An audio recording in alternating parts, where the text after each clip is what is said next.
Assalamualaikum warahmatullahi wabarakatuh. Perkenalkan, nama saya Izzatunisa. Di sini saya akan menjelaskan tentang materi-materi bahasa Inggris yang telah dipelajari. Yang pertama yaitu noun. Noun adalah suatu kata yang digunakan untuk menamai orang, benda, hewan, tempat, dan konsep abstrak. Fungsi noun yaitu memiliki beberapa fungsi, diantaranya seperti direct dan direct object, subject of verb, dan masih banyak lagi. Macam-macam noun.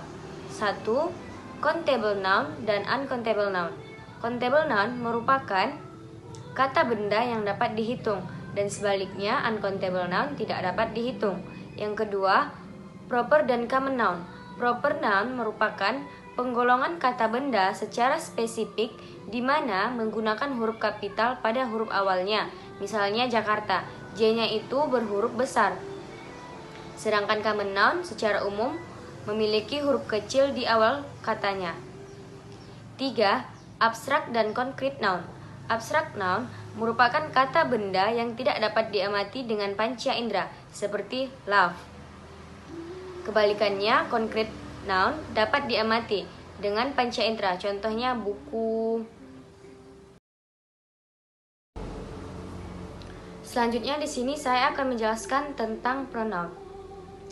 Pronoun atau kata ganti adalah kata yang dapat menggantikan suatu kata benda atau frasa kata benda. Kata ganti berfungsi menghindari pengulangan kata benda atau frasa kata benda yang sama yang telah disebut sebelumnya. Pronoun terdiri dari beberapa jenis, yaitu 1. Reflexive pronoun. Reflexive pronoun adalah kata ganti yang digunakan untuk menunjukkan tindakan atau kegiatan yang dilakukan oleh diri subjek sendiri atau subject of the verb, atau dengan kata lain memberi penekanan pada unsur subjek atau objek. Selanjutnya, possessive pronoun. Possessive pronoun adalah kata ganti yang memperlihatkan kepunyaan seseorang atau kelompok. Ada dua bentuk possessive pronoun, yaitu dependent atau ditempatkan sebelum suatu kata benda, dan independent, ditempatkan setelah suatu kata kerja.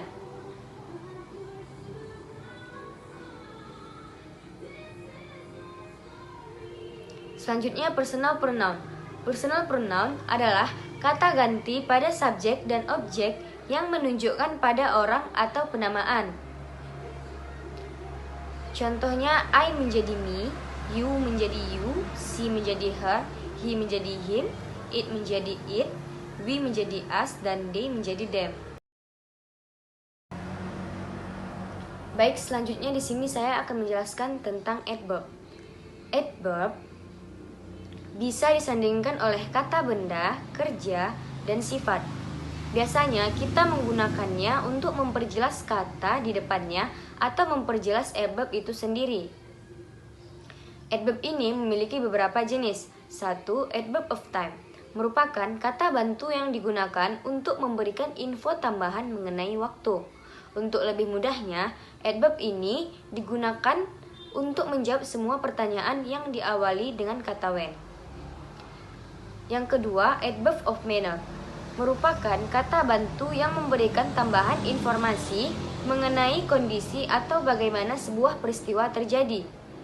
Secara sederhana, adverb ini digunakan untuk menjawab pertanyaan dari how. Yang ketiga, adverb of place merupakan kata bantu yang memberikan jawaban mengenai tempat atau pertanyaan when dalam bahasa Inggris. Contohnya, kata dari adverb ini adalah above, away, below, down, here, inside, near, outside, there, up, dan sebagainya. Yang keempat, adverb of degree. Biasanya kata bantu ini digunakan untuk menjawab pertanyaan how much. Namun, tidak selalu pertanyaan tersebut menanyakan nominal, melainkan bisa digunakan untuk mempertanyakan intensitas dari suatu kejadian. Yang kelima, adverb of frequency. Jika dalam adverb of degree digunakan mendeskripsikan sebuah intensitas, adverb of frequency digunakan untuk menjawab seberapa sering frekuensi kegiatan yang dilakukan oleh seseorang. Selanjutnya di sini saya akan menjelaskan tentang adjektif atau kata sifat. Adjektif yaitu kata yang digunakan untuk mendeskripsikan noun atau pronoun yang dapat berupa orang, hewan, benda, tempat, atau konsep abstrak. Adjektif memiliki beberapa bentuk, yaitu adjective phrase, yaitu hasil kombinasi antara adjektif sebagai hit dan modifier atau determiner. Kedua, compound adjective. Adjektif bisa juga bergabung dengan part of speech lain seperti noun dan verb untuk membentuk sebuah kata baru. Yang ketiga, adjective possession. Dalam penggunaan adjektif, ternyata ada posisi atau letak kata sifat dalam kalimat. 1. Atributif, yaitu adjektif berada di depan noun atau kata benda. 2. Pospositif, yaitu adjektif berada di belakang noun tanpa disela linking verb. 3. Predicative, yaitu adjektif diletakkan setelah noun dengan disela linking verb. Selanjutnya, yang keempat, adjective order, yaitu kata sifat juga memiliki urutan dalam sebuah kalimat. Maksudnya adalah jika ada lebih dari satu kalimat, maka kamu perlu mengikuti aturan urutan berdasarkan kategori berikut. 1. Opinion, yaitu hal-hal yang bersifat relatif seperti pretty, delicious, cool, dan nice. 2. Size, yaitu menjelaskan bentuk seperti square, round, dan lainnya. Yang ketiga, age, menjelaskan usia atau umur. Keempat, color, menjelaskan warna seperti red, green, blue, dan yellow. Kelima, origin, menjelaskan negara atau wilayah asal seperti Amerika, Indonesia, Malaysia. Yang keenam, material, menjelaskan bahan utama dari benda tersebut seperti steel, bronze, keramik, stone, dan lainnya.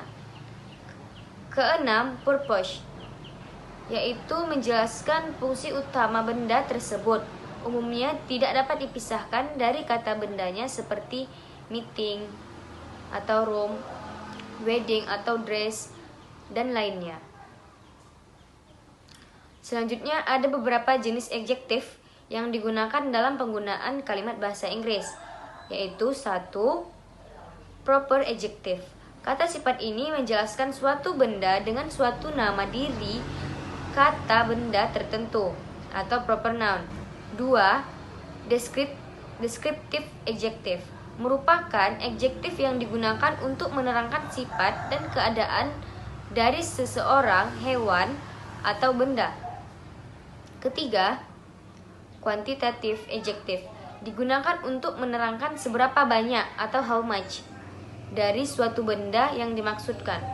Kata yang masuk di dalam quantitative adjective ini adalah little, much, no, any, some, enough, whole, sufficient, dan half.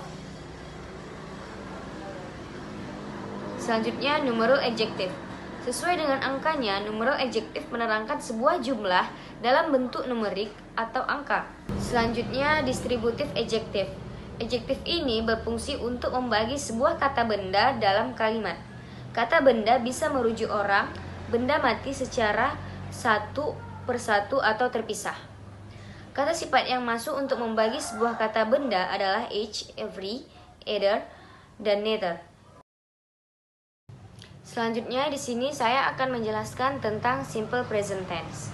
Simple present tense adalah tense yang digunakan ketika suatu kejadian sedang berlangsung saat ini atau kejadian yang berlangsung berulang kali atau kebiasaan. Rumus membentuk kalimat tense ini biasanya digunakan kata kerja bentuk dasar atau verb one, kecuali untuk kata ganti orang ketiga menggunakan verb one plus s atau is. Bentuk spelling kata kerja pada orang ketiga yaitu she, he, dan it, tergantung dari akhiran kata kerja atau verb tersebut. Untuk kata kerja yang berakhiran o, ch, sh, x, atau z ditambahkan is. Untuk kata kerja yang berakhiran y, y-nya dihilangkan dan ditambahkan is. Sedangkan untuk kata kerja yang berakhiran vokal y, cukup tambahkan s. Macam-macam kalimat simple present tense. 1. Subjek plus verb 1 plus verb dasar atau to be plus object. 2. Subjek plus doesn't plus verb 1 dan plus object. 3. Subjek plus is, are plus not plus object. Simple present tense interrogatif untuk membentuk kalimat interrogatif atau kalimat pertanyaan biasanya menggunakan tambahan do atau does di depan kalimat. Rumusnya 1. Do atau does plus subject plus verb 1 plus object. Selanjutnya di sini saya akan menjelaskan tentang simple past tense. Simple past tense adalah kalimat tense yang digunakan untuk menyatakan kejadian yang terjadi di masa lampau dan telah berakhir di masa lampau. Dan berbeda dengan past continuous tense, yakni menyatakan kejadian yang terjadi di masa lampau namun masih terjadi di masa sekarang. Rumus simple past tense yaitu subject plus verb to plus object. Contoh kalimat simple past tense afirmatif. Berikut ini adalah contoh-contoh kalimat simple past tense positif. Abdul went to Bali for holiday last Sunday. Minggu kemarin, Abdul pergi ke Bali untuk berlibur.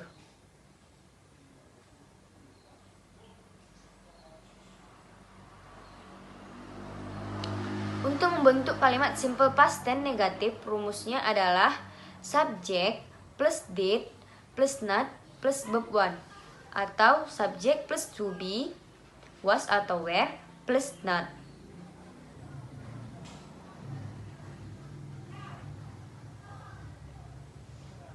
Selanjutnya, untuk membentuk kalimat simple past tense interrogatif, rumusnya adalah did plus subject plus verb 1 atau was atau were plus subject. Selanjutnya di sini saya akan menjelaskan tentang simple future tense. Adalah kalimat tense yang digunakan untuk menunjukkan kejadian yang belum terjadi atau akan terjadi di masa depan dan berakhir di masa depan. Rumus simple future tense. Untuk membentuk kalimat simple future tense, rumusnya adalah subject plus will plus verb 1 plus object atau subject plus to be plus going to plus verb 1 dan plus object. Untuk membentuk kalimat simple future tense negatif, rumusnya adalah subject plus will plus not plus verb 1 plus object atau subject plus to be plus not plus going to plus verb 1 plus object. Sedangkan untuk membentuk kalimat pertanyaan simple future tense atau interrogatif, rumusnya adalah will plus subject plus verb 1 plus object plus tanda tanya atau to be plus subject plus going to plus verb 1 plus object plus tanda tanya. Selanjutnya di sini saya akan menjelaskan tentang gerund, yaitu kata kerja yang diberi tambahan huruf ing dan berfungsi sebagai kata benda atau membedakan kata kerja. Jenis-jenis gerund. 1. Subject of sentence, yaitu subjek kalimat. 2. Subjective complement, yaitu pelengkap subjek. Ketiga, objective complement, yaitu pelengkap objek. Selanjutnya di sini saya akan menjelaskan tentang artikel. Artikel adalah kata sandang yang digunakan untuk membatasi pengertian dari kata benda atau noun. Artikel juga adalah kata sandang yang digunakan untuk memodifikasi kata benda, orang, tempat, atau ide atau sebuah gagasan. Jenis-jenis artikel dalam bahasa Inggris yang sering digunakan. 1. Definite article, digunakan untuk menunjukkan kata benda atau noun baik dalam bentuk tunggal atau jamak. 2. Indefinite article, yaitu a and an. Indefinite article digunakan ketika kita ingin menunjukkan sesuatu yang belum jelas atau belum ditentukan. Ketiga, zero article. Sebenarnya zero article ini tidaklah ada, namun ini sangat berguna. Berbicara mengenai manfaat atau kegunaan zero article adalah ketika kita menjelaskan bagaimana artikel digunakan dalam bentuk kalimat. Tapi pada dasarnya ketika kita berbicara tentang artikel nol, berarti kita tidak menggunakan semua artikel di depan kata benda. Dengan kata lain, kita tidak menggunakan artikel e atau an atau the dalam kalimat yang kita buat. Keempat, the use without. Artikel the digunakan all. Dalam bahasa Inggris, kata the seharusnya tidak ada sebelum kata all. Seharusnya mereka adalah the dan all, digunakan secara terpisah atau justru digabungkan dengan all the. Kelima, unnecessary definite article, yaitu definite article yang tidak perlu. Jika kata benda yang digunakan merupakan kata benda umum, maka kita menggunakan an, atau bahkan mungkin tanpa artikel sama sekali. Selanjutnya di sini saya akan menjelaskan tentang conjunction. Conjunction adalah kata atau kelompok kata yang berfungsi menghubungkan dua konstruksi gramatikal yang sama, yaitu kata prasa atau klausa. Kata atau kelompok kata ini dapat dibedakan menjadi beberapa. 1. Coordinate conjunction, yaitu terdiri dari for, and, nor, but, or, yet, dan so. Kata hubung ini sering digunakan pada compound sentence untuk menghubungkan dua independent clause. Contoh kalimat coordinate conjunction adalah I love running and swimming. Saya suka berlari dan berenang. 2. Correlative conjunction, yaitu kata hubung yang digunakan berpasangan. Contoh correlative conjunction adalah between and, di antara atau dan, but and, baik maupun, dan lainnya. 3. Subordinate conjunction, yaitu kata hubung yang berada di awal suatu subordinate clause yang disebut adverbial clause yang berfungsi membangun hubungan ide antara subordinate clause tersebut dengan main clause atau berupa independent clause yang membentuk kompleks sentence. Yang keempat, conjunctive adverb atau adverbial conjunction, yaitu adverb atau kata keterangan atau adverbial phrase yang dapat menghubungkan dengan logis dua independent clause yang berurutan. Selanjutnya di sini saya akan menjelaskan tentang profession. Profession adalah kata yang berfungsi untuk menunjukkan hubungan antara objeknya dengan bagian lain di dalam kalimat. Kata depan bahasa Inggris ini bersama objeknya menerangkan verb, noun, atau adjective. Macam-macam profession. 1. Profession of time atau waktu. Profession of time adalah profession yang digunakan untuk menunjukkan waktu. Contohnya after, at, before, by, during, for, from, in, of, on, over, dan lainnya. 2. Profession of place, yaitu kata depan bahasa Inggris yang digunakan untuk menunjukkan tempat atau posisi. Contoh profession of place: about, above, against, along, alongside, among, around, dan lainnya. Ketiga, profession of movement atau pergerakan, yaitu profession yang digunakan untuk menunjukkan gerakan. Keempat, profession of manner atau cara adalah kata depan bahasa Inggris yang menunjukkan hubungan cara antara objeknya dan kata-kata yang lain di dalam suatu kalimat. Kelima, profession of purpose, yaitu profession yang menunjukkan hubungan tujuan antara objeknya dan kata-kata lain di dalam suatu kalimat. Keenam, profession of quantity, yaitu kata depan bahasa Inggris yang menunjukkan hubungan atau kuantitas atau ukuran antara objeknya dan kata-kata yang lain di dalam suatu kalimat. Dan yang terakhir di sini saya akan menjelaskan tentang present perfect tense, yaitu suatu bentuk kata kerja yang digunakan untuk menyatakan suatu aksi atau situasi yang telah dimulai di masa lalu dan masih berlanjut sampai sekarang, atau telah selesai pada suatu titik waktu tertentu di masa lalu namun efeknya masih berlanjut. Rumus present perfect tense untuk kalimat positif yaitu subject plus auxiliary verb atau have atau has plus past participle atau verb 3. Kalimat negatif yaitu rumusnya subject plus auxiliary verb plus not plus past participle atau verb 3. Rumus untuk interrogatif yaitu auxiliary verb plus subject plus past participle. Time expression pada present perfect tense, yaitu berikut beberapa time expression keterangan waktu yang dapat digunakan pada present perfect tense. Already, sudah, just, baru saja, recently atau lately, belum lama ini, ever, pernah, yet, masih, dan lainnya. Fungsi dan contoh kalimat present perfect tense. 1.